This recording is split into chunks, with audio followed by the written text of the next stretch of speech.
Voltamos aí para a nossa segunda parte, né? A segunda parte da nossa aula sobre clima. Então vamos lá para elementos do clima. Isso aqui é extremamente importante para vestibulares, é um conteúdo que cai muito, então precisamos ter muita atenção. Esse é destinado aí aos elementos e aí nós faremos uma outra aula sobre os fatores do clima. Vamos aí então conceituar.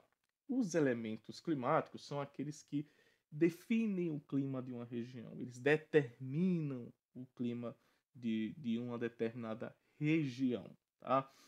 Eles vão, poderíamos dizer, caracterizar os climas de uma região.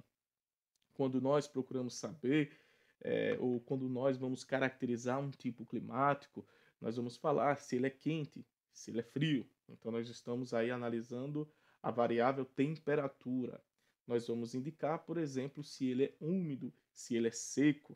Então, nós estamos analisando aí a variável umidade, tá? Então, nós chamamos esses elementos aí, né, de elementos climáticos, tá? Essas variáveis de elementos climáticos.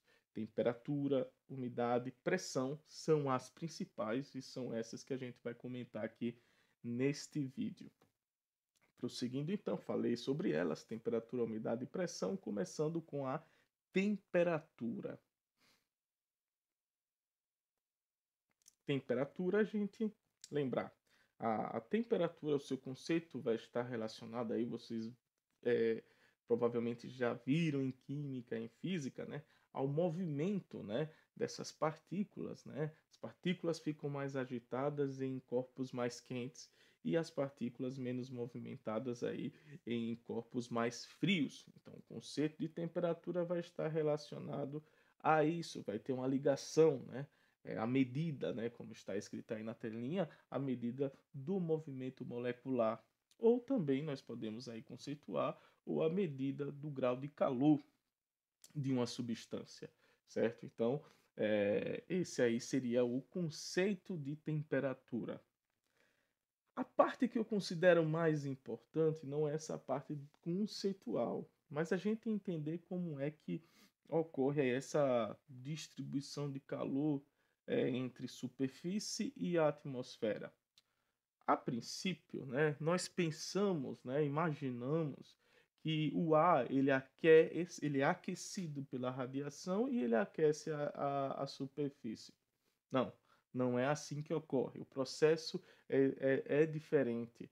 A radiação ela penetra no nosso planeta, ela penetra na atmosfera, ela aquece a superfície e a superfície, quando ela absorve bastante esse calor, né, ela esquenta, ela vai transmitindo essa temperatura, né, esse calor, vamos dizer, para o ar, tá? Então, olha como funciona.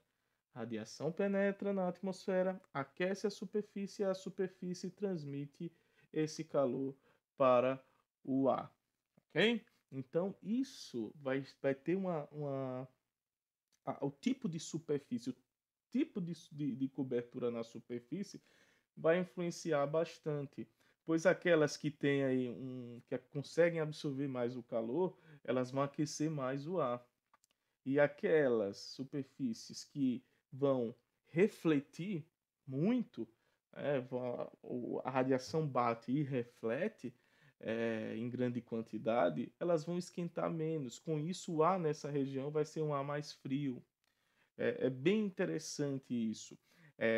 Para a gente entender melhor essa segunda parte aí do tipo de superfície, né? A primeira eu acho que deu para entender bastante, né? Que o Sol ele não aquece o ar diretamente, sim superfície, e essa superfície ela vai irradiar, né? Ela vai aquecer o ar nas proximidades. Essa segunda parte sobre a superfície, sobre o tipo de superfície aquecida, né? Essas diferenças, a gente precisa entender o conceito de albedo. Albedo é o índice de reflexão. Há superfícies aí que têm um índice de reflexão bastante elevado, como o caso da neve, tá? Mais de 80% da radiação ela vai ser refletida, por isso que a superfície não absorve muito calor, não esquenta muito, então o ar fica frio nas proximidades. Diferente do asfalto. O asfalto ele reflete apenas de 5 a 10%. A maior parte ela vai ser absorvida da radiação, então aquece bastante esse tipo de superfície e vai aquecer muito o ar nas proximidades. Um exemplo simples, né? Quando a gente, provavelmente vocês já devem ter percebido isso, passado por isso, né? Aquele sol de meio-dia, 1 hora da tarde, início da tarde, né? Quando a gente vai passar por uma cobertura asfáltica, né? Atravessar a rua asfaltada, a gente sente, né? Aquele calor, né? Em regiões asfaltadas, né? Isso justamente porque é um tipo de cobertura que absorve bastante calor e irradia pouco. Tá? O albedo é muito pequeno, o albedo de coberturas aí onde se colocou asfalto na superfície, tá? É um albedo muito pequeno, o índice de reflexão é baixo, tá? Então lembrar, albedo é o índice de reflexão, tá? De uma determinada superfície. Outro exemplo que tem uma conexão com isso muito grande é em relação às ilhas de calor. As cidades, pegando a cidade de São Paulo, por exemplo, é, uma cidade que tem uma grande quantidade de asfalto, uma grande quantidade de concreto, uma grande cidade, ela acaba sendo mais quente do que cidades vizinhas que têm coberturas, uma cobertura vegetal maior, né, que tem aqui ó, um albedo maior em áreas de cobertura vegetal. É, as diferenças de temperatura muitas vezes giram em torno aí de 2, 3 graus, porque São Paulo, como tem uma grande quantidade de concreto, né, edificações, né, nesse caso, asfalto, acaba absorvendo bastante calor e acaba se tornando uma cidade mais aquecida, né? As temperaturas acabam se tornando temperaturas maiores, diferente, por exemplo, de cidades que estão na sua volta, como por exemplo Cotia, tá? Que tem uma cobertura vegetal bem maior, certo? Então dá para a gente compreender aí, né? Albedo, não esquecer, índice de reflexão. Esse índice vai mudar de superfície, né? Lembrar que a neve acaba refletindo quase tudo e o asfalto absorve quase tudo, né? Tem um grande índice de absorção de, de radiação, tá? Absorve bastante aí a radiação.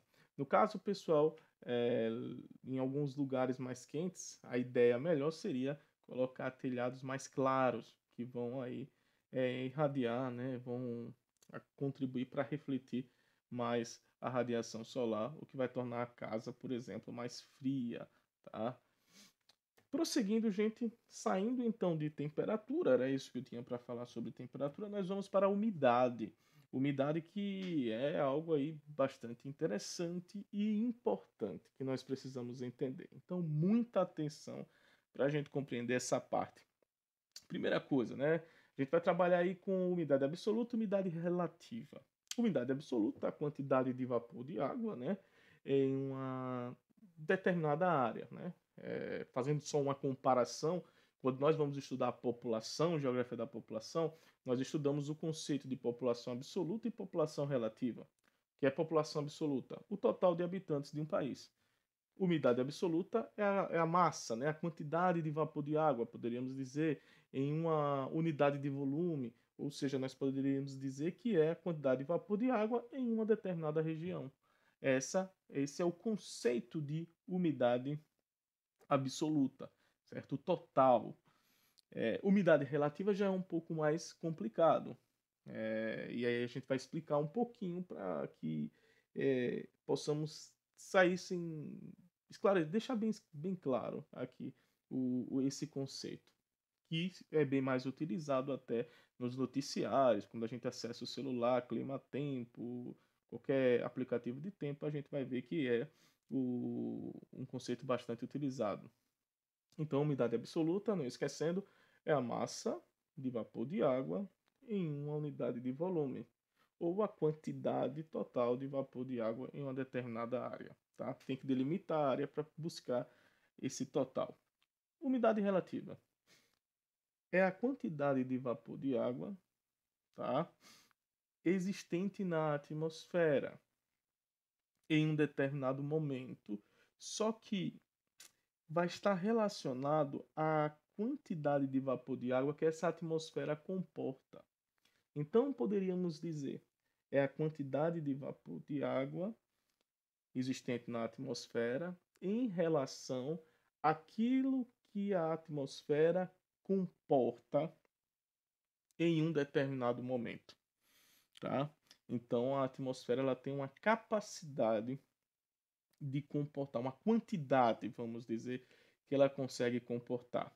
Como se a atmosfera fosse um copinho, vamos pegar aqui um exemplo de 100 ml, tá? A quantidade que ele comporta de água é 100 ml, tá? Passando dessa quantidade, a água transborda, simplesmente. O que acontece na atmosfera, ela chega ao seu ponto de saturação. Então, quando vocês perceberem, se você entrar no aplicativo de clima e observar, a umidade está de 50%, significa que ela está a 50% do seu ponto de saturação. A umidade está a 70%, significa que está a 30% do seu ponto de saturação, tá? Daquilo que ela comporta, daquilo que ela consegue comportar de vapor de água, tá? Então, quando a gente fala de umidade relativa, eu estou me referindo à quantidade de vapor de água por aquilo que a atmosfera em uma determinada região, lembrar disso, ela comporta em um também determinado momento, tá? Lembrar aí do tempo e do espaço sempre. Para a gente entender um pouco mais, aqui eu vou colocar um exemplo, né? Essa figura é muito interessante. Vamos dizer que manteve aí a quantidade de vapor de água constante, 3,5 gramas por quilo, tá? Quantidade constante, porém a temperatura, o outro elemento climático, ela está declinando, né? Está variando a temperatura. E observe que a capacidade da atmosfera de reter vapor de água diminui. Tá? O que eu quero dizer com vocês aqui? Que à medida que a temperatura se torna mais baixa, a capacidade da atmosfera de reter vapor de água ela vai reduzindo. Tá? Ela vai suportando menos. Ela consegue comportar menos vapor de água à medida que a temperatura vai diminuindo. A gente pode perceber isso de uma forma bem clara durante a madrugada. Em várias regiões vocês vão perceber quando a gente acorda, o carro está molhado, as folhas das árvores estão molhadas, o vidro. Isso acontece, ocorre o orvalho durante a noite, justamente porque reduz essa capacidade da atmosfera de reter vapor de água devido ao declínio da temperatura. Bom, saindo do elemento umidade, vamos para a pressão atmosférica. Tá? O outro elemento importante. Observem essa figura. Nesta figura vocês vão perceber onde há uma maior coluna de ar, a pressão ela vai ser maior do que, claro, onde há uma menor coluna de ar. Entendam que nosso planeta ele tem aí uma cobertura, né? A atmosfera, né? Essa camada de ar que envolve o nosso planeta. E essa camada ela vai ser aí puxada, vamos dizer, atraída pela gravidade. Então ela vai pressionar a superfície.